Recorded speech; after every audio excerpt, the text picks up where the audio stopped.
Un monde suspendu entre le rêve et la fracture mentale, où les pixels deviennent des émotions et où chaque rire semble porter l'écho d'un cri silencieux. Ici, les masques ne sont pas des déguisements, ce sont des révélateurs, des filtres à travers lesquels notre vérité le plus nue nous rentrelle. Elles ne prétendent pour occulter, elles exposent ce que nous cachons à nous-mêmes. Jax ne fait pas de blagues, il se cache derrière elle. Ragatha s'enfonce en silence sous le poids de leur propre code.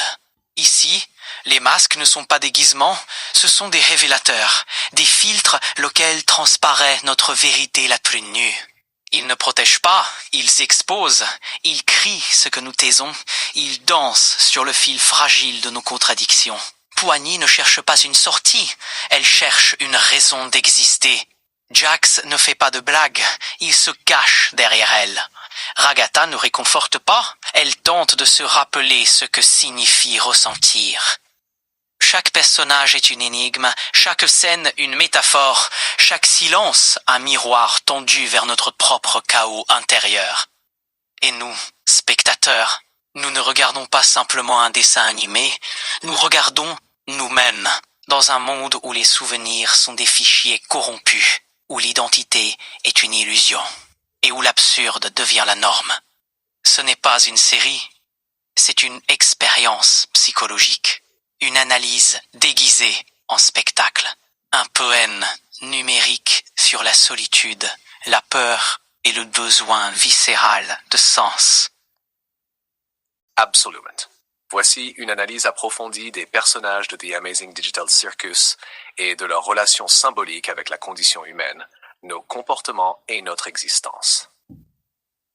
Analyse des personnages du cirque numérique, un miroir de l'âme humaine. The Amazing Digital Circus est bien plus qu'une série d'animations. C'est une allégorie puissante sur la condition humaine, nos mécanismes de défense psychologique et notre quête de sens dans un monde qui peut souvent sembler absurde. Chaque personnage représente une facette de notre propre psyché face à l'adversité, à l'ennui et à l'angoisse existentielle. 1. Pomni, l'anxiété existentielle, son lien avec nous. Pomni, c'est nous face à l'absurdité soudaine de la vie.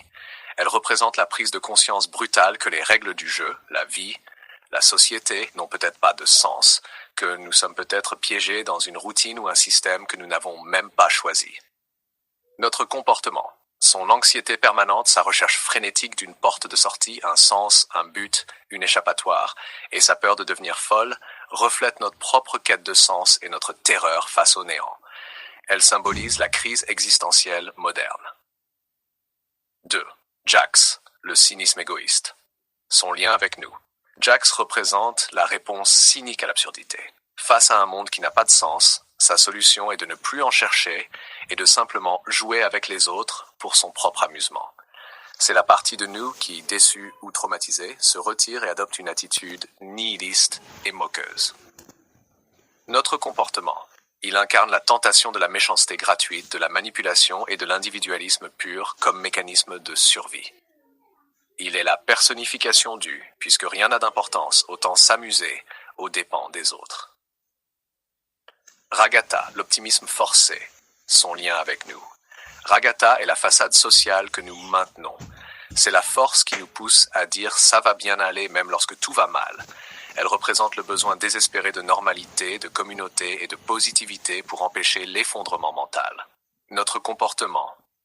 Elle symbolise la toxic positivity ou simplement l'optimisme comme bouclier. C'est le rôle de la figure maternelle ou de l'ami qui soutient tout le monde, mais qui, intérieurement, lutte pour ne pas craquer sous le poids de ses propres doutes. 4. Kinger, la paranoïa et l'effondrement. Son lien avec nous. Kinger, c'est la conséquence d'une exposition trop longue au traumatisme. Il représente l'esprit brisé, celui qui a trop vu, trop subi et qui ne peut plus fonctionner normalement. Sa collection de pions est une tentative désespérée de contrôler un micro-univers dans un monde qui lui échappe complètement.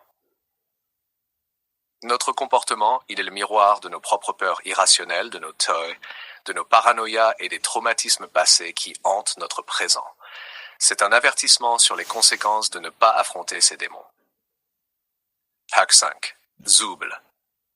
La frustration colérique. Son lien avec nous, Zubel personnifie la frustration pure et le sentiment d'impuissance. Yel est constamment en colère contre sa situation, contre les autres, contre l'absurdité des aventures de Cain. Notre comportement. Yel représente notre réaction face à l'injustice et aux règles absurdes imposées par la vie ou la société. C'est la rage qui monte lorsqu'on a l'impression de ne pas avoir le contrôle sur son propre corps, son identité ou son destin. 6. Gangle, la fragilité émotionnelle, son lien avec nous. Gangle, c'est notre vulnérabilité la plus pure. Son masque heureux qui se brise constamment symbolise la difficulté de maintenir une apparence de joie lorsque l'on est intérieurement triste ou blessé. Notre comportement, elle représente la dépression, la sensibilité à vif et le fait que nos émotions sont souvent fragiles et facilement brisées par les actions des autres, comme les farces cruelles de Jax. 7. Cain, le créateur déconnecté, son lien avec nous. Cain est une métaphore puissante. Il peut représenter Dieu ou un créateur déconnecté de sa création, qui a une vision du bonheur ne correspondant pas aux besoins réels de ses sujets.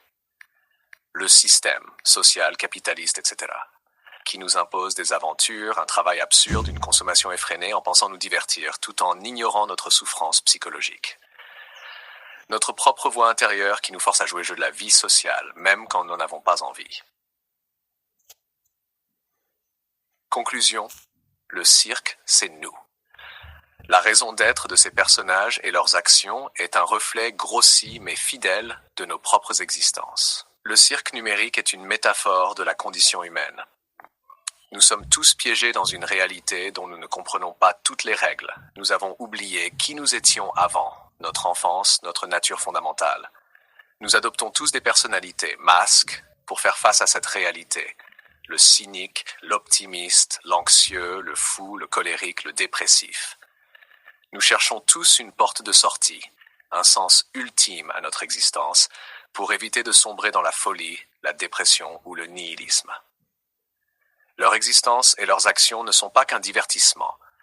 Elles sont une question philosophique profonde. Comment trouvons-nous et préservons-nous notre santé mentale dans un monde qui, comme le cirque de Cain, peut sembler absurde, chaotique et dénué de logique? La série nous pose essentiellement cette question. Quel personnage êtes-vous dans le cirque de la vie?